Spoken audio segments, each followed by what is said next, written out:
ఈ వ్యక్తి లేకపోయి ఉంటే ఈ రోజు కూడా మీరు కొత్త కారు పేరుతో సెకండ్ హ్యాండ్ కారు కొనాల్సి వచ్చేది.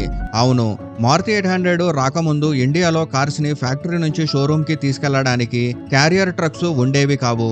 దాంతో కంపెనీస్ డ్రైవర్స్ ను నియమించి కార్లను డైరెక్ట్ గా డ్రైవ్ చేయించి షోరూమ్స్ కి పంపించేవి. ఢిల్లీ నుంచి తమిళనాడు అయినా కోల్కతా అయినా డ్రైవర్సే కార్ని నడిపి తీసుకెళ్లేవాళ్లు. దీంతో చాలా మంది డ్రైవర్స్ వేగంగా నిర్లక్ష్యంగా డ్రైవ్ చేసేవాళ్లు. అంతేకాదు ఓడోమీటర్ కేబుల్ ని తీసేసి అసలు కిలోమీటర్లు కనిపించకుండా చేసేవాళ్లు. దీంతో కస్టమర్స్ కి కొత్త కారుగా ఇచ్చే వెహికల్ ఇప్పటికే 1500 నుంచి 2000 కిలోమీటర్లు ప్రయాణించి ఉండేది. కానీ ఈ విషయం కస్టమర్ కి తెలియదు. అప్పుడు రంగంలోకి వచ్చారు ఆర్సీ భార్గవ్. ఈ మోసాన్ని గుర్తించిన ఆయన ప్రత్యేక క్యారియర్ ట్రక్కుల్ని ప్రవేశపెట్టాలని నిర్ణయించారు. మొదట కార్స్ ట్రాన్స్పోర్ట్ కోసం ఇండియన్ రైల్వే సహాయం కోరారు. అయితే రైల్వేలు ఈ ఏర్పాటుకి 3 సంవత్సరాలు పడుతుందని చెప్పాయి.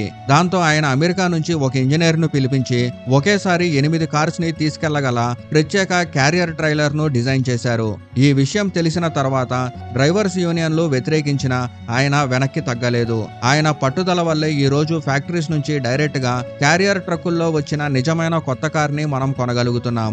ఒక వ్యక్తి నిర్ణయం మొత్తం ఇండియన్ ఆటోమొబైల్ రంగాన్నే మార్చేసింది.